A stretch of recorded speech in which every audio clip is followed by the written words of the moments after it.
Well, this afternoon it took the A's very little time to get things rolling and get on the board to start this ball game. On a positive note, Eric Burns triggered the first inning run. We mentioned his 2 homers, his 6 RBIs, but in the first inning, Burns singled to left field, stole second base with Scott Hatterberg at the plate, and Hatterberg didn't let him down. And Torrealba sets up again, this time outside. There's a drive to the right center field. That's in for a base hit. One hop played by Moore. Moore's throw coming back into second. No play on Burns. He comes flying across the plate standing, and the A's have the lead 1-0 in the top of the first. Hatterberg drives in his 49th of the year. Mulder threw his first of 4 double play balls in the first inning after Davy Cruz got on with a 1-out single. Grissom hit into a 6-4-3 double play. Also in the second inning, Mulder hit Barry Bonds, and later that may have had a bearing on what happened when 2 Giant pitchers were ejected for hitting A's batters. And when the ball game had ended, they had not only those 2 ejections, but also that of Felipe Alou, the Giants manager, an automatic ejection for the second pitcher ejection. But Bonds was hit leading off the second inning. Then came the next double play ball off the bat of Mulder, a high hopper that he managed to snare and pull down and go for a 1-6-3 double play. And the Giants got nothing out of that inning. Burns came up in the third inning for the second time. Mulder had started the inning by walking on 4 pitches from Williams, and that proved to be very, very dicey for the young right-hander because Kotze followed with a single to right, and with Mulder at second, Kotze at first, Eric Burns at the plate. Now remember, 2 on, National League teams think bunt. Burns showed bunt, faking it on the first pitch, which was a ball. And then Jerome Williams, perhaps thinking, yeah, he's going to bunt, give him something to bunt, and let him make the out. He threw one in the wheelhouse. Here's the 1-0 pitch to Burns on the way. And here it is. And he's going to swing away. Rips it left field line. Hooking in the corner. Gone! A 3-run shot right down the left field line by Eric Burns. And the A's take a 4-0 lead. And that's a good reason not to sacrifice. A 1-iron shot just inside the foul pole by Burns, who loves hitting here. 4-0 A's. Scudero bunted his way on in the fourth inning to start the frame, moved up on a Castro single. Ramon Castro got his first major league hit with that shot into center field, and they threw the ball out of play as his special keepsake and souvenir. Mulder struck out, but on a pass ball while Mulder was batting, the runners moved to second and third, and Mark Kotze took advantage of that position. And the right-hander ready. Here's the pitch on the way to Kotze. Swung on and ripped to left. Bonds going back. It's playable. That will score the run. Scudero tags at third and scores. Holding at second is Castro. Kotze delivers a sac fly, and the A's take a 5-0 lead. Even though the Giants had runners in each of the first 2 innings, at the end of 3, Mulder had faced the minimum of 9 batters because of those double plays. But in the fourth, Ray Durham singled off the wall in right field, an opposite field hit. A single by Davy Cruz moved him up to second base. Davy Cruz made an out, grounding to the second base, putting Durham over at third. And Grissom was the batter. Grissom, let's move that back. He moved Durham to second with a ground out. Durham went to third on Grissom's single to left field. So Bonds got to the plate with runners at the corners and Mulder pitching to him. Mulder against Bonds. Mark at the belt. He deals. And Bonds swings. It's a high fly ball to right center. It's playable. Dye going back. He has plenty of room. And Kotze comes over. They come together. This will score the run on the sac fly. Durham tags for third and scores. Grissom holds it first. It's 5-1 Athletics, and a sac fly to right hit by Barry Bonds. Mulder's command at that point appeared to be not quite as usual, sharp manner that it normally is. And in the fifth inning, the Giants took advantage. Again, Feliz opened the inning with a double. Torrealba grounded out, getting Feliz to third base. But then with Dustin Moore up, Mulder couldn't throw a strike. 4 pitches, walked him. And that brought up a pinch hitter, Nathy Perez. And Perez here in this situation was a producing pinch hitter. Line drive to left field. Base hit. The Giants have another run, and it's 5-2. Feliz trots home. Moore moves up to second base. Well, Mulder now is not proving to be that much of a mystery to the Giants in this fifth inning. Then he got ahead of Ray Durham 0-2, but he hit him with a pitch. Giant fans hooted and howled, but obviously Mulder would not profit any by hitting Durham in that situation. But what it did, of course, was put runners at first and second. Davy Cruz followed with a single off the glove of Scudero into short right field, and the bases were loaded. Let me check that back again.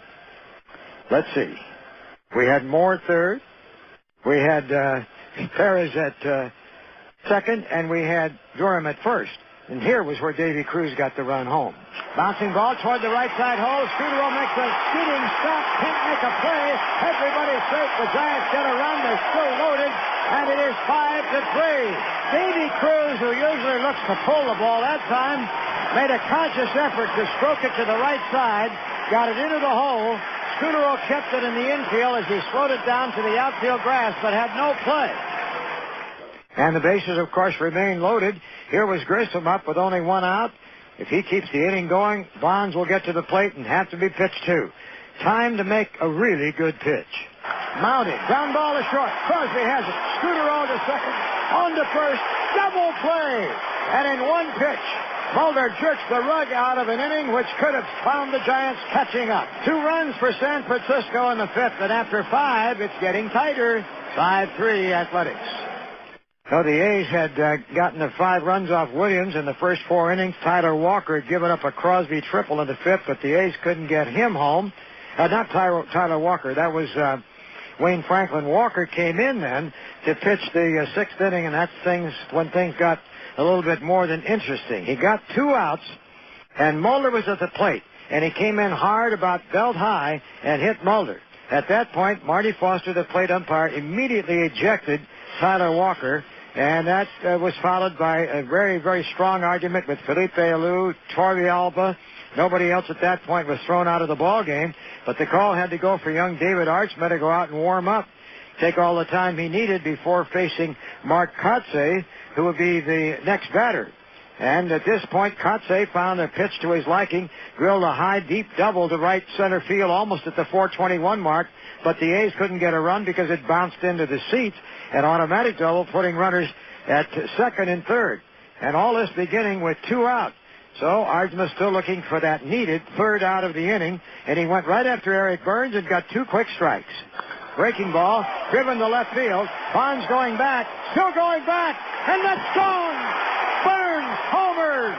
And the A's get 3 more as Eric Burns has driven in 6 this afternoon. Holy Toledo! This is a guy who was a Giant fan as a young man and as a kid. Got a hanging breaking ball from Archman, and that was all strength. Out on the front foot, and Barry Bonds just looked as Burns, he crushed a hanging breaking ball, and he sprinted around the base. Does he ever not? Well, I didn't mean to imply that he wasn't still a young man. It was just when he was a youth that he was a Giant fan. But the afternoon's activities really weren't over yet because in the Giants half of the 6th inning, Mulder once again found himself in trouble. He walked Bonds leading off the inning, not intentionally.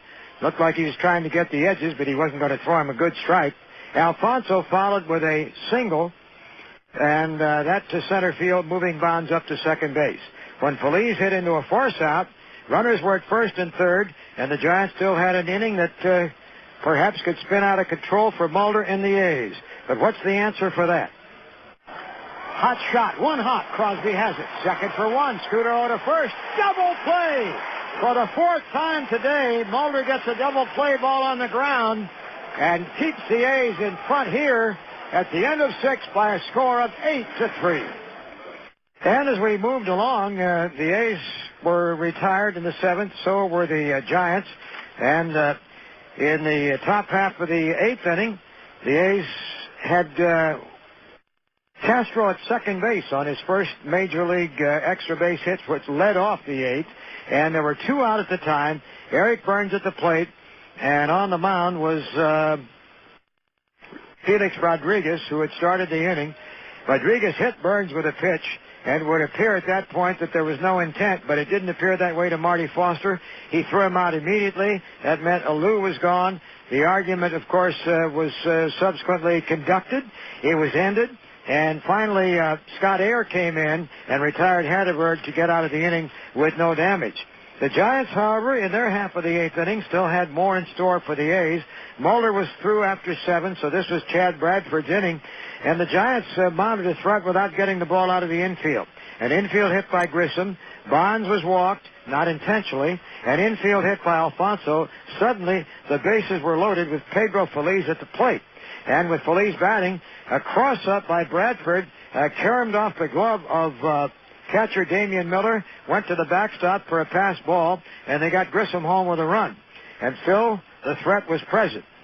The 2-2 pitch is a ground ball to third, dugout, bobbled. Castro holds on, throws across high. Hatterberg comes down on the bag for the out as Bond scores from third, and holding at second is Alfonso, and that's out number 1. Torrey Alba, though, grounded to short, and Alfonso had to hold at second base for out number 2. And then Dustin Moore hit a shot back to the mound, but it was off the body of Bradford, who chased it down, picked it up, and threw him out. And the A's finally ended the inning, still leading by a score of 8-5, but always a nervous feeling.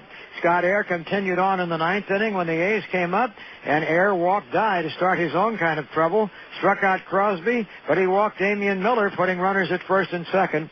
And then when Scudero singled to left field, the bases were loaded, and the pitching change brought Jim Brower into the ball game to try to get the final outs without any further scoring by the A's. But Castro, once again, even against the veteran, put the ball in play. A bouncer to short. All they got was a force out at third. The run scored, Dye making it a 9-5 ball game before the final out of the inning was recorded.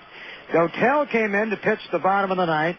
4-run cushion. J.T. Snow, pinch hitting, was ready for the first Dotel fastball. And the first pitch on the way. A swing and a high fly. Hit to right. Deep to right. Way back. Gone on top of the RT. J.T. Snow, the first pitch thrown by Dotel, sends it into home run territory. And it's now 9-6 Athletics with nobody out in the 9th. Then Michael Tucker, who had entered the game on a double switch the inning before, singled to right field, and now there were the visions for Giant fans of getting Bonds to the plate with the game at least on the line for a tie. Cruz, though, was a strikeout victim, and Grissom popped up to third. So when Bonds came up, the tying run was still in the on-deck circle, but Bonds and Dotel matched power for power until the end. 2 balls, 2 strikes, 2 out, the pitch. He struck them out swinging and exults with a shout on the mound. 96 miles an hour, and Bonds and the Giants have to settle for a loss. The A's get the series win.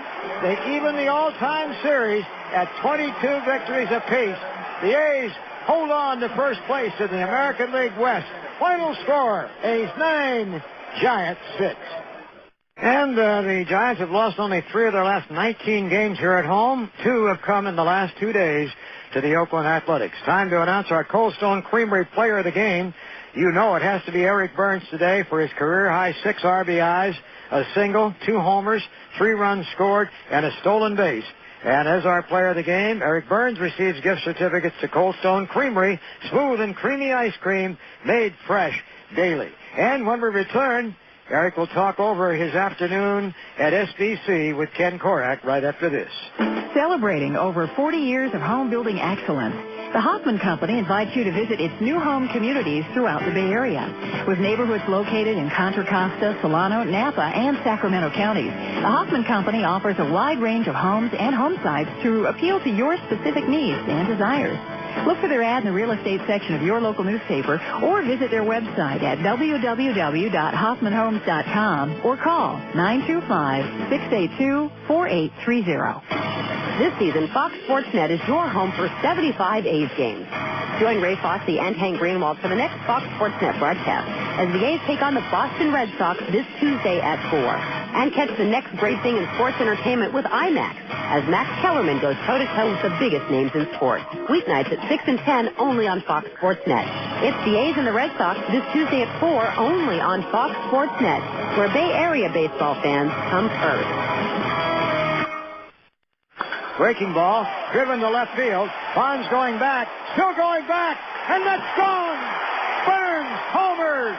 And the A's get 3 more as Eric Burns has driven in 6 this afternoon. Holy Toledo. This is a guy who was a Giant fan as a young man and as a kid. Got a hanging breaking ball from Archba, and that was all strength. Out on the front foot, and Barry Bonds just looked as Burnsy crushed a hanging breaking ball, and he sprinted around the base. Does he ever not?